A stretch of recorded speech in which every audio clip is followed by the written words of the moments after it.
Hello and welcome back to Rowan and the Wasteland, where we discuss a film and then honor its place amongst its peers. I am the titular Rowan, and joining me, as always, the Wasteland reviewer himself, the man who never reads the manual but is an expert in chaos theory anyway, Mr. Shane Conto. That was an impressive introduction, and I'm not going to say the titular the Wasteland, because I am not a Wasteland. But my name is Shane, and I review things. So there we go. Exactly. So you are the reviewer. That is, are you? So answer a question for me. Are you from the Wasteland? Do you live in the Wasteland? How did you end up coming to the Wasteland?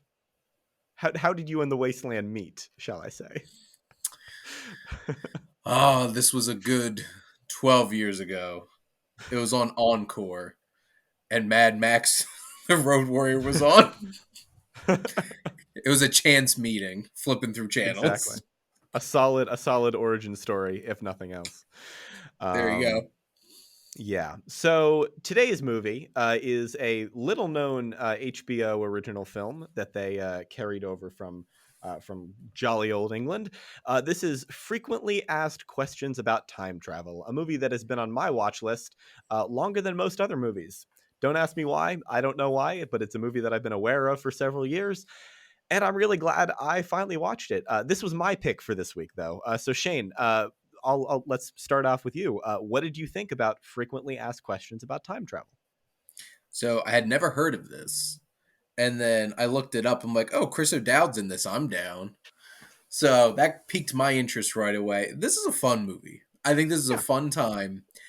There's a lot going on in terms of time travel. and in less than an hour and a half, this is like a Yeah, solid hour and 20 minutes. yeah. There's a lot going on here, and I definitely was overwhelmed at times and being like, "What's going on?" Mhm. But I had so much fun while doing it because I feel like this really rides high on its three leads, and then some like crazy apocalyptic future like scenarios. I'm just like, yep, this is a fun time. I enjoyed this. It does, I will say, it does sort of outlast its budget just a little bit. But one could argue that that's exactly what it was intending to do, and that is exactly the kind of movie it is. Because yes, this is a movie that is, for the most part, confined to one location. Um, Yes. which is, I guess I should probably say what this movie's about. Three friends who, don't really fit in too well. I believe the synopsis calls them misfits. They are hanging around in a pub one night in, again, jolly old England, when all of a sudden the our, I would call him our focal point, Ray, Yeah. played by Chris O'Dowd. He meets a woman who claims to be a time traveler, and then that leads them into sort of a spiral of time shenanigans and trying to figure out what the hell is going on. And all of this must happen within. Again, this is a very short movie, which I am impressed that they did manage to squeeze in as much as they did and have it all work together actually pretty well. I was expecting this, like when I saw what people on the internet have been saying about this, like the Rotten Tomato score is in the 30s. When I saw that, I thought, okay, well, this movie's just going to be a mess. It can't live up to its premise at all, but it really does. This is a really fun movie. I think that I don't know if it could work without the three leads, but like Mhm. Chris O'Dowd especially is just having a lot of fun here, and that really shows because when everyone involved is having fun, that makes it more fun to watch. And I definitely feel like this movie works a lot better when it is having fun Hmm. and realize that this is kind of an absurd thing because like it does get like kind of crazy, especially within like I don't know the last 10, 15 minutes of the movie, which it goes crazy. Oh yeah. But I think up to that point, the just pure banter between the three leads in this film with Chris O'Dowd, Mark Wooten, and Dean Lennox Kelly, the three friends here, and they just have it's a lot of fun, and for the most part it's very subtle with its filmmaking in terms of like the time travel stuff because a lot of it's like a reveal of like a reaction shot, and then like the camera panning back over to reveal like things are slightly different than they were before. There's definitely moments where it gets like, all I'm gonna say is ants, where it gets like, oh, that's interesting. Yeah. But in general, I think it really maximizes its small budget, its one location, and is still able to explore a lot of time travel in this without it being something where it's just like you needed like $150 million to make this work. Mhm. Oh yeah, yeah, and especially, I also want to give a shout out to Dean Lennox Kelly. He plays Pete. Not to discredit the other actor. I apologize for forgetting his name. What is it, Shane? Mark Wooten. Mark Wooten. Yeah, so Dean Lennox Kelly, I know from Doctor Who. He played William Shakespeare in one of the David Tennant episodes. And he Oh, especially, his character Pete goes through the ringer in this movie. And yes. Kelly has to do just some incredible work because the character, it probably changes the most out of all of them Hmm. throughout. And honestly, it's really entertaining. There's a lot of great physical stuff going on.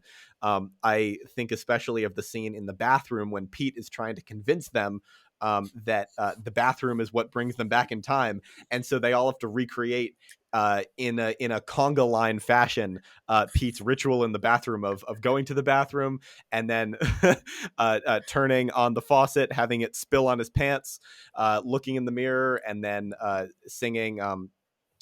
It's Total Eclipse of the Heart, I believe. And yeah, just there is not many words in that sequence, and all of them are conveying exactly how they're feeling with their bodies. And again, that's just a moment of pure fun. Like they are all having fun, and Hmm. if they weren't, it would not be nearly as enjoyable, I think. I think that scene in particular kind of captures what makes this film good and enjoyable is it takes very specific situations and really knows how to find the humor in it.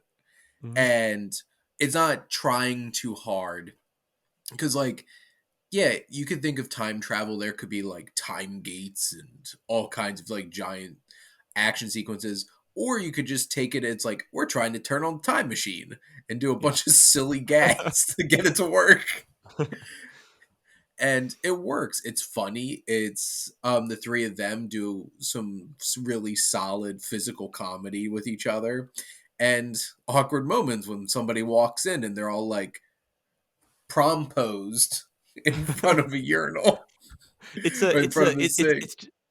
it's just a science experiment. Yep, just a science experiment.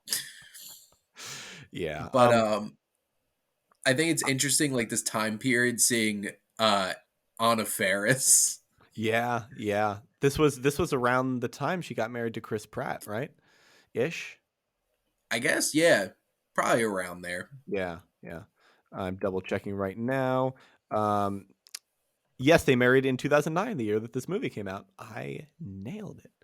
There you Yeah, go. she is one of the only women in this movie, which there are not that many characters. But I will say she does serve a very specific purpose. Aside from being the mysterious time traveler, she is the love interest, and she doesn't really get that much to do as I think she would have if the movie was made today. But Yeah. then again, this was a very low budget, BBC film made in one setting with very few actors. So I'm not really going to fault anyone for the story that they tried to tell. But yeah, yeah, I think everyone's great. Everyone's having fun. This is not gonna win any BAFTAs or Oscars or whatever awards Mm-mm. you want to measure this up against, but it doesn't need to. I'm gonna keep coming back to the word fun because that was what I had while watching this movie. um, Yeah. yeah. Yeah, because like Anna Faris doesn't. You're right. Doesn't have a whole lot to do, Hmm. and they don't give her a whole lot of like. She definitely doesn't get the same opportunities to be as funny either. Hmm. She's kind of like a straight character, except like a little ditzy. Yeah. Which like they're like, we have enough money to get Anna Faris in 2009. We're gonna have her be ditzy. Right. Like kind of like that same gag. from like the scary movies, Mhm. where I remember her from, Right. honestly. Um, and you know, her and Chris O'Dowd have fine chemistry together, but like I think the real crux of the movie is the three main, like Ray, Toby, and Pete Mhm. having the chemistry, and they certainly do. They're a fun group of friends to, chill in a bar in. Can we confirm or deny this was the Winchester? Let's just say it is. Yeah, I mean, I think Why not? they make reference to the King's Head, which I'm pretty sure was one of the bars from the World's End. So Yep. who knows? Who knows how There much you this go. world is dabbling in the Cornetto trilogy that was only 2/3 complete when this was made. Yeah. But yeah, so this is clearly a movie that loves its own premise. It loves time travel. It like Hmm. I feel like Chris O'Dowd's character Ray is the stand-in for all of the people that watch this movie that are obsessed with sci-fi and love time Hmm. travel stories. Just like me, I feel like I am the demographic for this movie. I am who it was made for. Um, I did see a lot of myself in the character of Ray, and this movie seems very intent to both just have as much ridiculous fun as it can with the time that it has and the budget that it has, but it's also very proud of its influences. There are some very clear Back to the Future and Pulp Fiction riffs here that I think Hmm. are great. This is a movie that. This has been said about a lot of films, but this is a movie that loves movies and made Yeah. by people who love these stories. It's not necessarily trying to be the most original thing in the world. It's also taking some stuff from post-apocalyptic movies and stuff. But I think that is part of what really works about it, because if you're watching this movie, this is, let's face it, a relatively obscure movie. Shane, you hadn't Yeah. even heard of it before I brought it up. So it's a movie that you would watch after you've seen all of these classics, all of these classic time travel movies, and so it knows that you're going to understand these references, which was another, yeah, And now more I'm thinking about it, giant ant, I'm thinking them. right, Maybe that was like a really obscure 1950s science fiction reference right there. yeah. But Gareth Karavik, who directed this, passed away a year after this Oh, that's a shame. at 52 years old. And that's sad. Yeah. But like, one thing that I did appreciate this as well is it's not like great, but like, I think they did some solid mystery work here too. Hmm.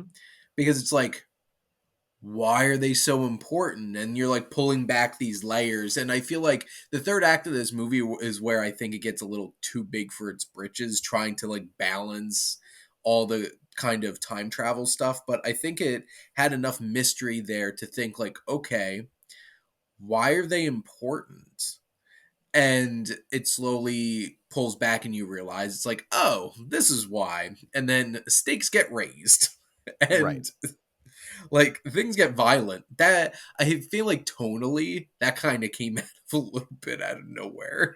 I'm just like, oh Yes. geez. I mean, to be fair, I think that was the intention, but nevertheless, that doesn't keep it from feeling just a little bit jarring. Like that's just like it certainly has a finale that leaves you with like your jaw dropped and you're just like, what just Yeah. happened? They clearly wanted a sequel. And maybe the fact that the Yes. director passed away and this wasn't received as well did contribute to that not happening. But honestly, I wouldn't say no. One of the notes I wrote actually at the very end was, do you think a sequel would work to this, or does it really only work with the time travel innocence that our characters start off with? Because I feel like Well, that's a maybe major part of the movie. so. Maybe in the time that we're in right now in 2022, they crack open multiverses and Right. then they're multiverse naive and have to experience all of that because the bit of vibes that I was getting at the end. They did say Um, alternate universes, right? yeah, so maybe that's how you do it. It's just like they keep wandering upon like big high concept science fiction topics Right. and have to deal with it. I'm like, I would love to see Chris O'Dowd at this point coming back and doing Right. something like this. Yeah. I don't know if the other two actors are working a whole lot, but Yeah. I'm sure they would appreciate it. Exactly. Yeah. Yeah. I mean, HBO Max original. any work is good work. I mean, I know I would watch it, and I have a feeling you would too. Yeah, I Um, would. I do want to give a shout out to Peter Bradshaw, who reviewed the film for The Guardian in England, and his opinion of this movie. I usually I know that people are entitled to their own opinions, but this opinion is wrong. He wrote, "It is the worst film of the week, a dire British comedy, to which only the honest response is to soil and then set fire to the Union flag in the foyer of your local cinema." That is so harsh, and this movie doesn't deserve it. He's the one who soiled on Pete. Exactly. Exactly. Yeah. That's exactly what happened. they I never I they also never saw that on fully. Yeah. Yeah. I saw that on Rotten Tomatoes too. I'm like, Mhm. wow, what a Yeah. jerk. Yeah.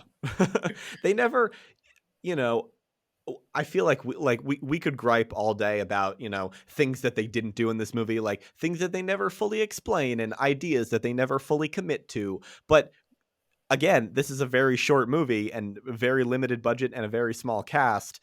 And so I feel like it's not really worth dwelling on what they didn't do, because what they did do is just so good, that just thinking about what they did. I feel like this is true for any movie. Thinking about what they didn't do is counterproductive to the whole thing about discussion. Now, it's a Yeah, very different thing if they set something up and didn't follow through with it. But this movie doesn't really do that. It is perfectly content not to explain everything, because it explains everything that is necessary to the relatively small scale story that it's trying to tell. absolutely. Mhm. Yeah. So Shane, I realized that last week we forgot to do this. Where and so I guess we'll do it for Hard Boiled and for this. Yep, Where do these two films rank in our overall, albeit very limited, but still it's prevalent growing. rankings? It is growing. So um, hard yeah. boiled's definitely on top for me, Hmm. and then frequently asked questions, and then the Velocipaster for me. Interesting. I'm also going hard boiled number one. Velocipaster is number two. Go listen to our Velocipaster episode if you haven't already. And Yep. frequently asked is number three.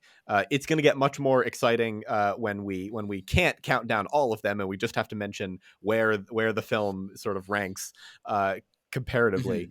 But that is still a little while away. But yeah, Yeah, we only have three so far. This is easy. yes. um, Yeah, so frequently asked questions about time travel is available on HBO Max and in Mhm. the US. Don't know about overseas. It's probably on, I don't know, Channel 4 or something, or BBC iPlayer in London. I do not know. So check your local listings, I suppose. But now it's time to look at frequently asked questions about time travel in regards to other films in its own genre and its own year of release. So the Yes. categories that we will be looking at today are time travel movies, HBO original movies, HBO Max originals count for that as well, and movies released in the year 2009. So let's start with time travel movies. And I feel like this one's pretty straightforward. Shane, you want to start us off? So my number five is Predestination, which is one Ooh. that is definitely the most obscure one on my list. But It also pops up on mine, believe you me. there you go. We're on the same page. Great minds Ethan think Hawke. alike. Yeah. Like I remember just throwing that on back in 2017. I think it was the first time I watched it and just being Mhm. floored. I'm like, I was not prepared for this morning. Like, I was not prepared to watch one of the best time travel movies I think I've ever seen. Yeah. Um, Number four is 12 Monkeys. Huge Terry Gilliam fan. Love 12 Monkeys. Love all the Vertigo references. Number three is Looper. Also huge Ryan Johnson fan, and sadly one of the few really strong Bruce Willis performances in the past Mm, like decade, which yeah. that movie's 10 years old, isn't it? Weird. Don't like it. Maybe we'll have to cover it at some point in honor of its 10th. There you go. This was a tough one. Okay, so number 2 is T2 Judgment Day Mhm. because I had to put a Terminator movie on here. Just had to. Now, so the internet told me this is a time travel movie. Um, I think it might be a stretch, but beings do talk to other people through time because of a tesseract, and it's interstellar. Okay. All right. I only put it because the internet told me it was one, and I'm just like, Interstellar is also on my list, so I know there we I'm giving go. away my list here, but yes, Did we you just are become best completely friends? validated. Yup. So there's my top 5. Nice, very nice. Um, yes, my list is, as you might guess, pretty similar. Um, my number 5 is Looper for all the reasons you mentioned. Ryan Johnson is a filmmaking genius, I think, and he's uh, I'm not going to say a once in a generation talent because there are a lot of great filmmakers that have emerged in the last decade. But Yeah. Ryan Johnson is definitely up there. My number Mhm. 4 is Interstellar. Not a traditional time travel movie, but there is absolutely travel through time in there, whether it be conventional or no. My number 3 is Predestination. Again, I watched this just a couple weeks ago, actually, Oh, because my dad had his local. He actually didn't attend his annual film festival that he has with his friends, where they just watch a bunch of weird and or bad movies. Predestination, of course, does not fall into the bad camp. Um, but so he rented all the ones that they were watching at home, and I have access to the Amazon account, and my brother told me I should watch it, and I watched it, and my God, this movie, I can't believe more people haven't seen it, and more people need to watch it, and more people need to talk about it, because I love Ethan Hawke, and I had no idea that this movie, which again was made for me, I have no idea, like I had no idea that it existed. yeah. My number 2 is Avengers Endgame. The cap on the Infinity Saga just has it's one of my favorite. It's one of my favorite. I think I would say it's my favorite superhero movie. Just ties up everything perfectly. But the time travel element is one that, of course, they tried to hide it in the marketing, but everyone theorized that it was a time travel movie before it came out, and that somehow didn't lessen the impact at all, and it still managed to be such an incredibly satisfying film overall. And the time travel, while don't think about it too hard, but it still works surprisingly well. It's a time heist. And my number 1, which I just recently rewatched for the Sif Pop Writers Room podcast, which the episode will be out long ago by the time this one comes out, that is Back to the Future, a film that I Yeah. have such an I have a great connection with it. I met Christopher Lloyd and Bob Gale when they came to my hometown for a Back to the Future showing for the 30th anniversary. I got the iconic Back to the Future poster shot Mm. with Bob Gale. It was excellent, and it is one of my most treasured photos. Yes, this movie is perfect on almost every level. The story structure is just impeccable, and again, that is just a movie that knows how to have fun, and Yep. that is what it really really makes it. Zemeckis at his best. Absolutely, yeah. I could honestly watch Back to the Future over and over again. Um, Next up is HBO original movies. Now, I looped HBO Max movies in here as well, because I realized I hadn't seen a lot of HBO originals. In fact, I had seen 4, and so including HBO Max original movies. And so the one that we discussed mainly today will end up on my list. I believe There it's you my go. turn to start, which is my number 5: frequently asked questions about time travel. Try saying that 5 times fast. Um, but yeah, so for all the reasons we've discussed today, this is just a really fun movie that's gotten really buried. It's been 13 years since it came out. So if Yeah. you like time travel movies at all, go check it out. Dial it up. It's under 90 minutes. There you Um, go. yeah.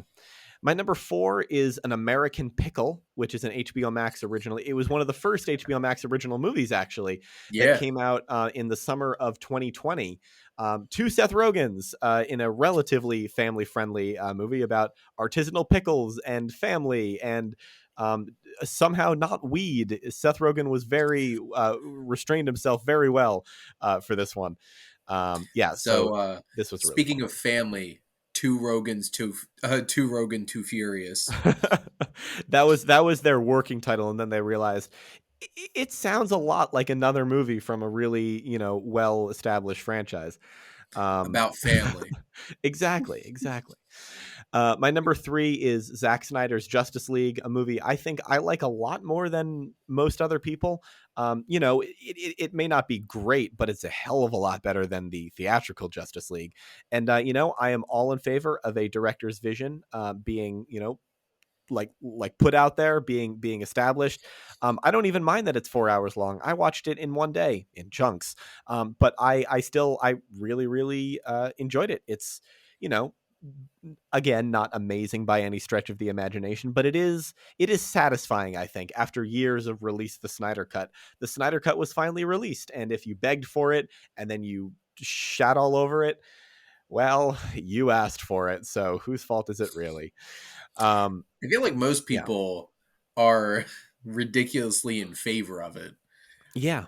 We could have a whole entire that could be a whole entire podcast Who just knows? talking about the Zack Snyder's Justice League. Who knows how I long did we're going to do this actually, show? I did watch that all in one sitting Oh wow. for 4 hours straight. So, um, yeah, I definitely think it's better than the theatrical release, and I think they did a lot of good things.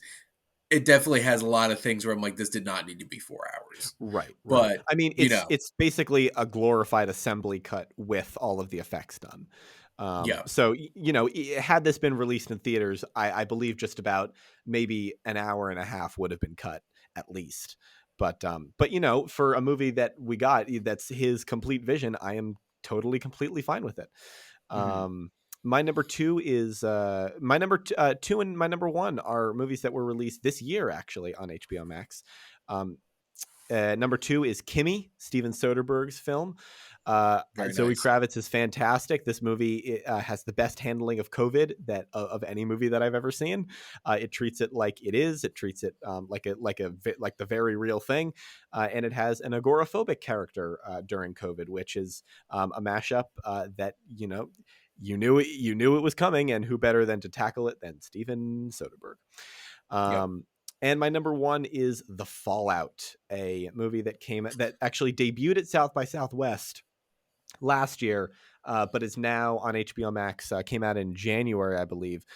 This movie is so gut wrenching and so like very hard to watch at times. But the leads, Jenna Ortega and Maddie Ziegler, are Yeah. just so commanding and so incredible that they are the emotional core of the movie. Jenna Ortega, especially, who is on fire this year, by the way. Um, Yeah. She even pops up randomly for a couple minutes in Studio I 666. remember, I remember, I saw her at the beginning, and I was like, I mean, I knew she was in the cast, but is she really dead? I mean, spoilers, but it's the opening scene. But yeah, Yep. so The Fallout is on HBO Max. Excellent movie. Maybe not, again, it is quite hard to watch. It's about a lot of sensitive subject matters. Mhm. But it does, to the best of my knowledge, it does take a very respectful look at those at those subject matters. And so Absolutely. for that, I will wholeheartedly recommend it.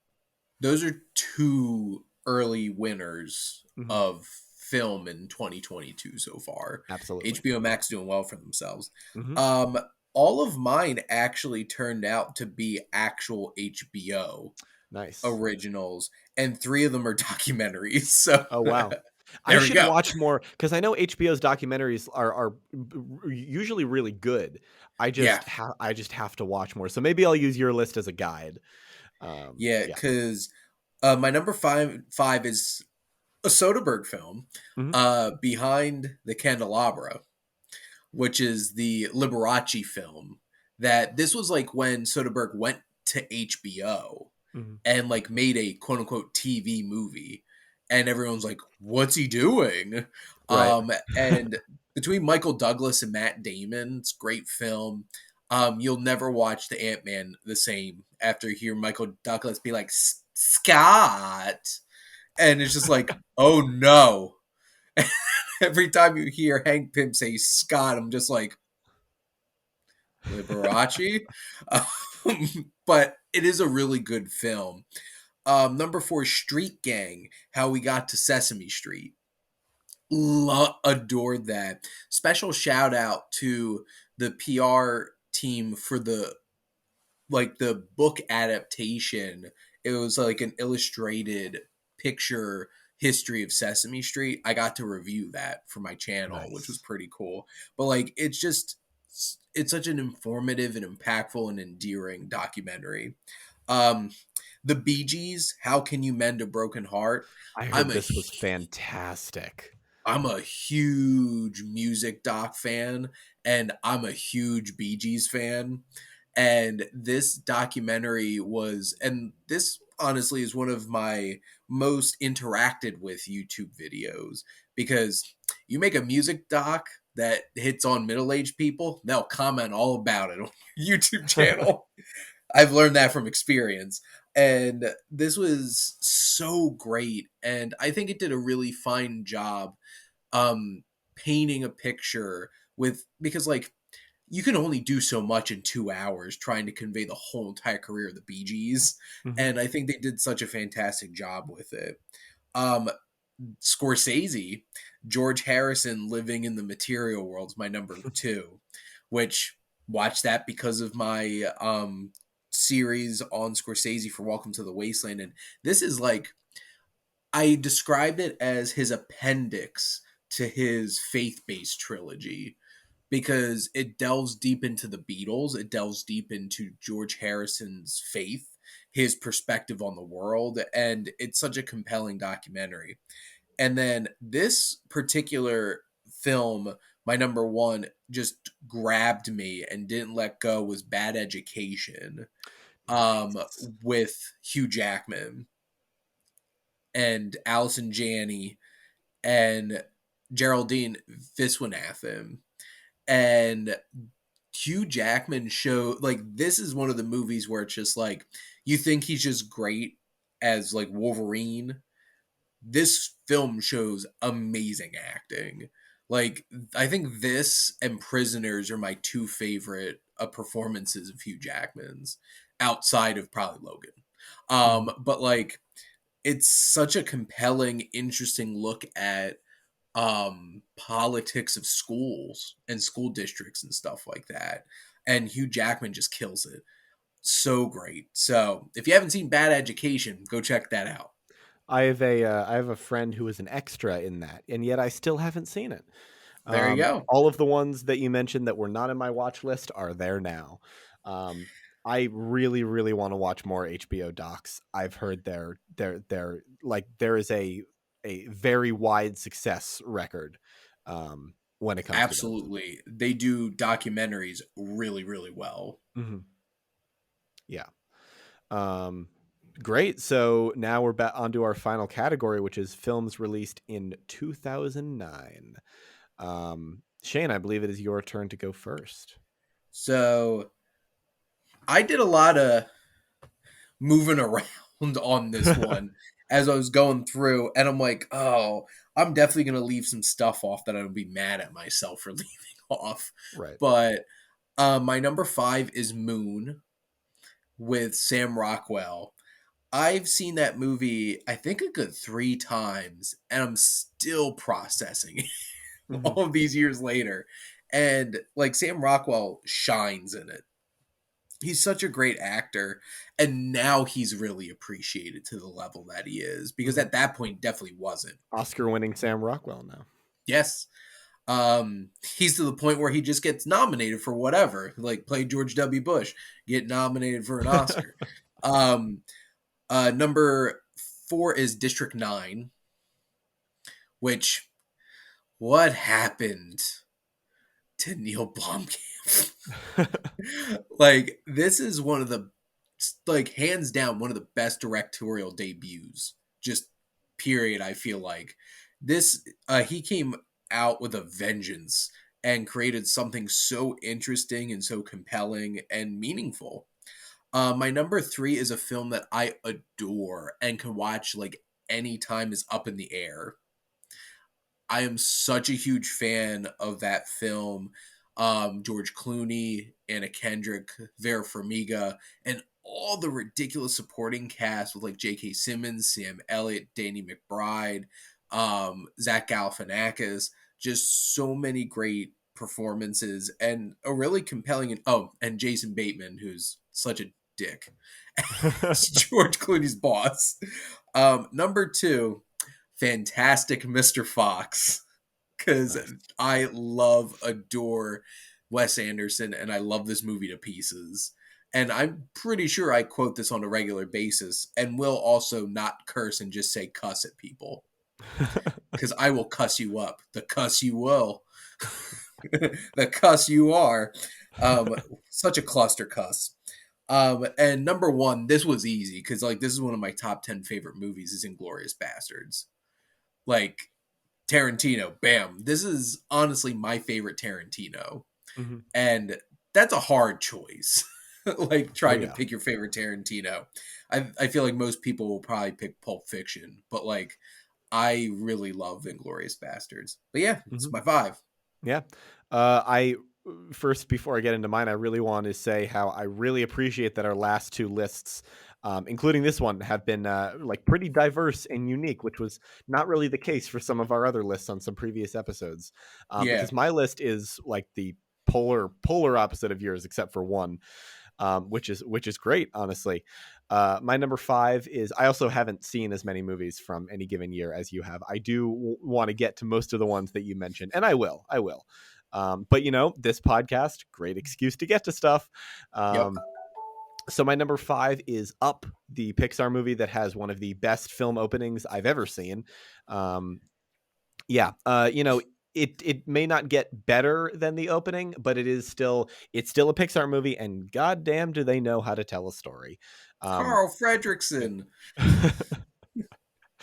My number four is Zombieland. Ruben Fleischer giving us, rules on how to survive in a zombie apocalypse, with one of the best, sort of unlikely group castings that I've ever seen in a movie. Jesse Eisenberg, Woody Harrelson, Emma Stone, Abigail Breslin make magic together.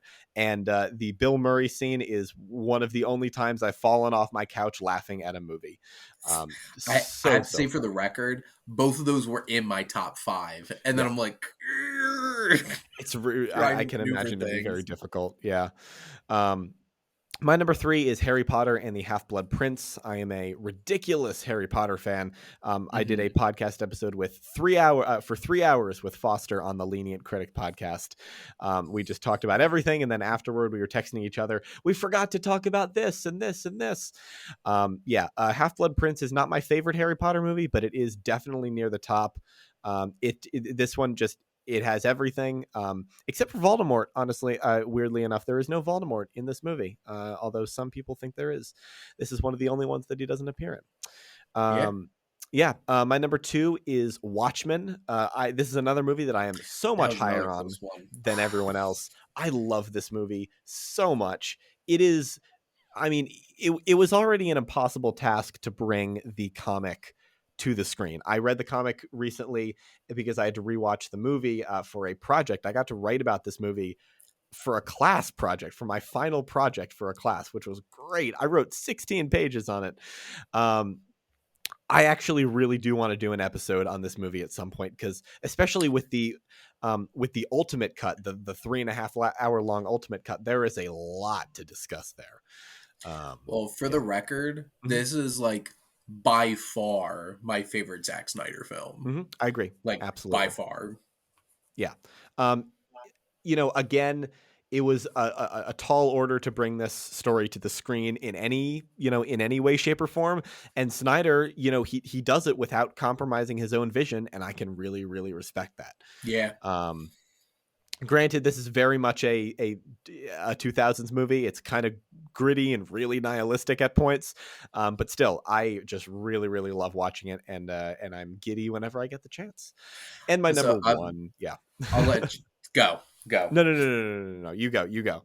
I was just gonna say, I'm not the hugest fan of Zack Snyder, Mhm. and the biggest eye roll moment is the damn hallelujah. I knew you were gonna say that when you said, and the biggest eye roll moment. I was like, he's gonna talk about the Hallelujah sex scene And in the then ship. the flames. Oh my lord. I'm like, There's Zack this Snyder, are you 14? there's a certain point when it gets pretty self-indulgent, and that is the point. I mean, granted, that's like 2.5 hours into the ultimate cut, but still. Are you sure it wasn't 2.5 hours into the regular cut? I wouldn't be surprised. And my number one is Inglorious Bastards. I second what you said. This is There my you favorite go. Tarantino as well. I actually watched this recently for the first time, and Ooh. some directors get like they start off strong and they can never really replicate their success. This is around the time when Tarantino was only getting better. He was only learning from himself. He was only learning from film, and he Mhm. he reached a new high with this movie. And yeah, I really dug the alternate history aspect of it without Yeah. giving too much away. And the cast, oh my god! I mean, we know Tarantino is really good with cast, but this has got to be one of his best. Oh, the cast is incredible, and it isn't even just like all the big stars. Like Hmm. all the international cast in this too is incredible. And this is him. I feel like maybe besides Once Upon a Time in Hollywood, his most Hmm. mature movie. Because like Right. a lot of his other movies feel very angsty, and like this, like it's Tarantino's energy. But like this felt like it was refined, and like him being Tarantino, he's definitely talking about himself. That final shot is like, I think this might be my Oh yeah. masterpiece. Oh yeah. I'm like, I agree. Yeah. So there you go. Yeah. But oh, 2009 turned out to be like I didn't go in thinking this was going to be a hard choice, and then I Hmm. was like looking at them like, oh no, because like all of yours could have easily been in my top five, Hmm. and also shout out to you for putting two movies with two of the most amazing opening credits Oh yeah. montages of music between Yeah. For Whom the Bell Tolls for Zombieland and then blowing in the wind and the times are Times they changing. are changing. That is my Mix it favorite up opening credit sequence of a movie ever. It is just ever. so gorgeous and communicates everything perfectly without any dialogue. And they use the whole song. There's a lot of history to communicate there. And I've Yeah, just now decided that we are definitely doing an episode on this movie at some point because there we go. I just love it so much. I will say frequently asked questions comes in at number 8 on my list of 2009 at this current Okay. moment. Granted, I have not seen many of them on your list. I'm sure they would trump frequently asked questions, but we'll see.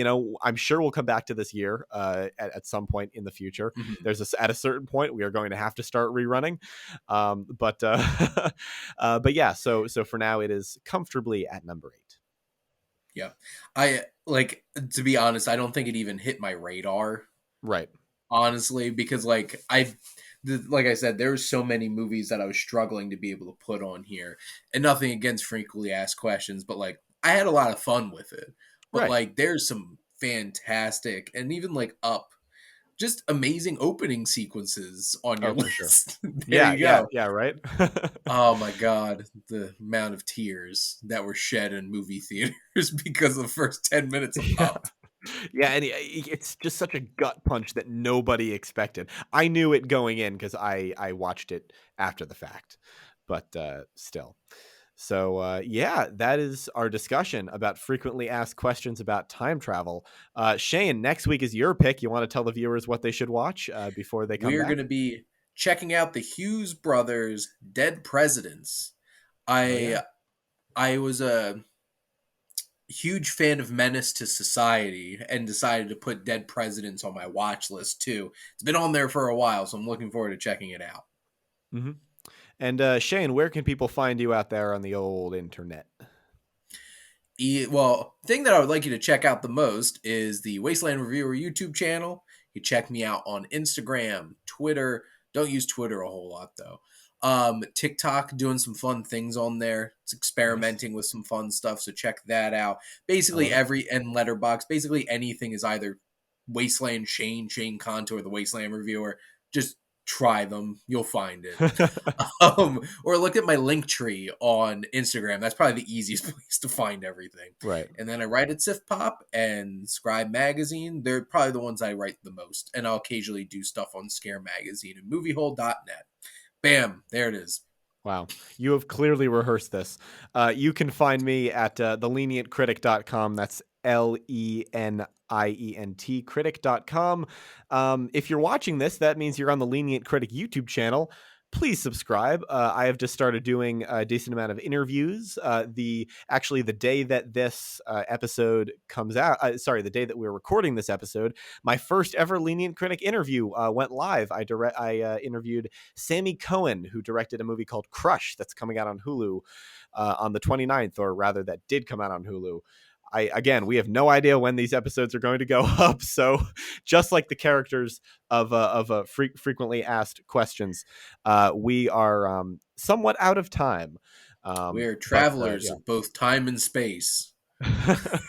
So Lenient Critic anywhere, just give me a follow. It will be very, very helpful. And subscribe if you're watching on YouTube, give us a like. And we will be back next week with a brand new episode. See ya.